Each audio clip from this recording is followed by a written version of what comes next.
کسی کو شک پڑ جاتا ہے حضرت امیر معاویہ پر، او خدا کے بندے، حضرت امیر معاویہ رضی اللہ تعالیٰ عنہ تو وہ شخصیت ہے، نبی پاک صلی اللہ علیہ وسلم نے امام حسن کو اپنے ساتھ منبر پہ بٹھا کے فرمایا یہ میرا پتر چودھری ہے، یہ سردار ہے، یہ سید ہے۔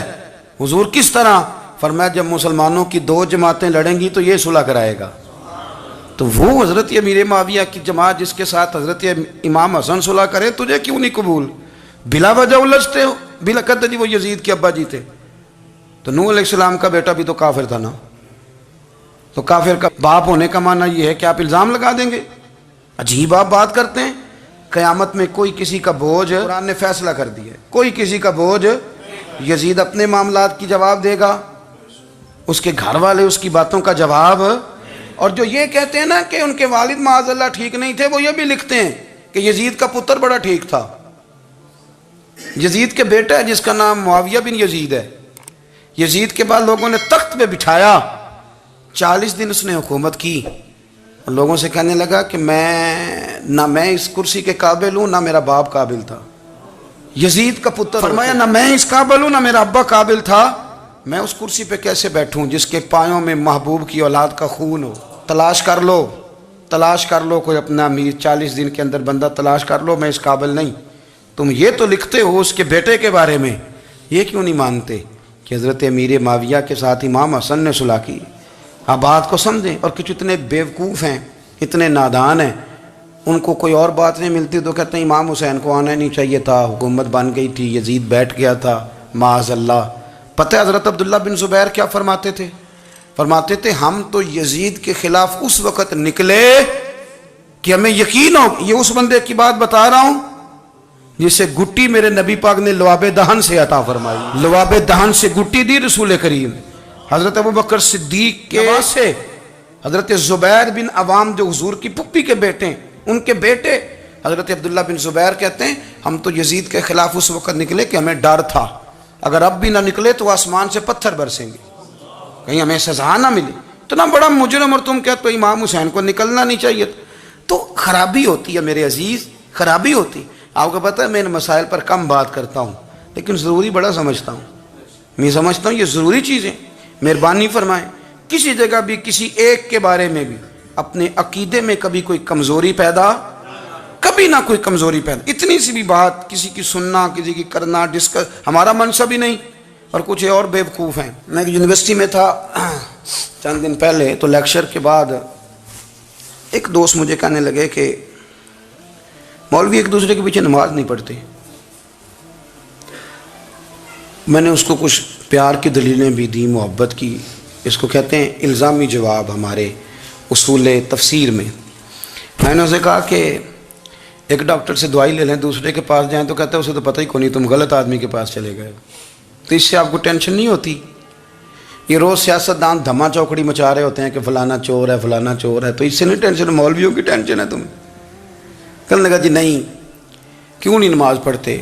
میں نے اسے کہا یار، اور وہ مجھے کہنے لگا جی آپ بڑی مثبت بات کرتے ہیں تو اس لیے میں نے آپ سے سوال کیا ہے۔ میں نے کہا یار بڑی سادی سی بات ہے، اگر تیری سمجھ میں آ گئی تو ٹھیک ہے، نہ بھی آئی تو منوانا تو میرے ذمہ ہے بھی نہیں، بتانا میرے ذمہ ہے۔ تو یہ بتا، میں نے کہا تیرے ابا جی کو، تیری اماں کو کوئی بندہ کافر کہہ گزرے، کوئی مولوی بہت بڑا شیخ الحدیث ہو، اصول تفسیر پہ، فقہ پہ، حدیث پہ دسترس رکھتا ہو، اور مستحضر علم ہو اس بندے کا، تیرے ابے اور اماں کو کافر کہے تو نماز پڑھتا ہے؟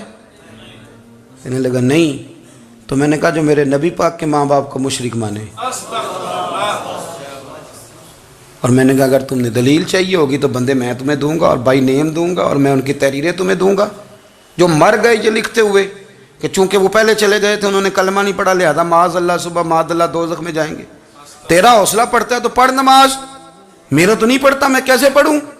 اور اس قدر کمزور نظریے کا آدمی کہ اپنے قلم سے لکھتا ہے، اپنے قلم سے اپنی کتاب میں لکھتا ہے کہ جس مچھلی کے پیٹ میں حضرت یونس نے کچھ دن گزارے وہ مچھلی جنت میں جائے گی۔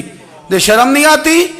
جس مچھلی کے پیٹ میں یونس چند دن رہے وہ جنت میں جائے گی، اور جس ماں کے پیٹ میں مدینے والے رسول 9 مہینے رہے، یہ حیا نہیں آتی تجھے بات کرتے؟ اگر پھر بھی سمجھ نہ آئے تو ہم سے آ کے عقیدہ سن، ہو درود تجھ پہ بھی آمنہ، ہو درود تجھ پہ بھی۔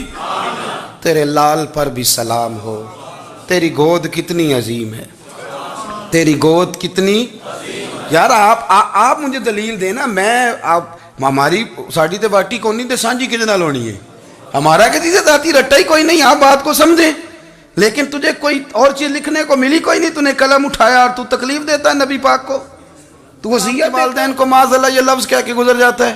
اور ان کے نام دیکھو، آمنہ، نام کیا ہے؟ آمنہ۔ آمنہ نام کافروں جیسا ہے، اور والد کا نام کیا ہے؟ سبحان اللہ۔ عبداللہ کا معنی ایک کافروں جیسا نام ہے، مت ماری ہے، اور کتابیں لکھی جا رہی ہیں اور سیرت لکھی جا رہی ہے اور دلیلیں دی جا رہی ہیں، لوگوں کو خیال ہی نہیں آتا، عجیب فلسفہ ہے۔ 4 اقوال ہمارے بزرگوں نے لکھے ہیں نبی پاک کے والدین کے بارے۔ سب سے پہلے امام سیوطی فرماتے ہیں رسول کریم علیہ السلام نے فرمایا کہ پوری دنیا میں جب کفر رہتا ہے تب بھی 10 لوگ اللہ کی توحید پر ہمیشہ قائم رہتے ہیں، یہ نہیں ہو سکتا کہ ساری دنیا کفر سے بھر جائے۔ فرماتے ہیں میرے محبوب کے والدین بھی ان 10 لوگوں میں شامل ہیں، حضور کے والدین بھی ان۔ اور دوسرا قول آپ فرماتے ہیں نبی پاک کے والدین زمانہ فطرت پہ تھے۔ زمانہ فطرت وہ زمانہ ہوتا ہے جس کے اندر نبی نہیں ہوتا، تو لوگ جس دین کو بہتر سمجھتے ہیں، اللہ کی توحید کے ساتھ اس پر عمل کرتے ہیں، تو ان پر کوئی مواخذہ۔ اور تیسری بات یہ کہ نبی پاک کے والدین حضرت ابراہیم کی ملت پر تھے، حضرت ابراہیم کے دین پر تھے، اور حضرت ابراہیم کا وہ دین ہے جس کو قرآن کہتا ہے کہ وہی دین ابراہیمی دین محمدی ہے صلی اللہ علیہ وسلم، وہی دین محمدی ہے۔ اور چوتھی بات اس کو علامہ ذہبی نے لکھا، علامہ خفاجی نے لکھا، قاضی اعجاز نے لکھا، محدثین نے لکھا، حدیث کی راوی سیدہ عائشہ صدیقہ ہیں رضی اللہ تعالیٰ عنہ، کہتی ہیں رات کو میں اٹھی تو میں نے نبی پاک صلی اللہ علیہ وسلم کو روتے ہوئے دیکھا۔ یا رسول اللہ کیا ہوا؟ فرمایا میں نے رب کریم کی بارگاہ میں عرض کی تھی یا اللہ میرے ماں باپ کو زندہ کر دے تاکہ وہ میرا کلمہ پڑھ لیں، ہیں تو پہلے بھی دین فطرت پر انہیں کنتم خیر امت ان کا اعزاز بھی نصیب ہو جائے تو حضور فرمانے لگے اللہ نے انہیں زندہ کیا ہے، وہ میرا کلمہ پڑھ کے دوبارہ قبروں میں گئے ہیں۔ تو امام سیوطی فرماتے ہیں کہ وہ نبی پاک علیہ السلام کی امت کا اعزاز بھی اللہ نے انہیں عطا کر دیا ہے۔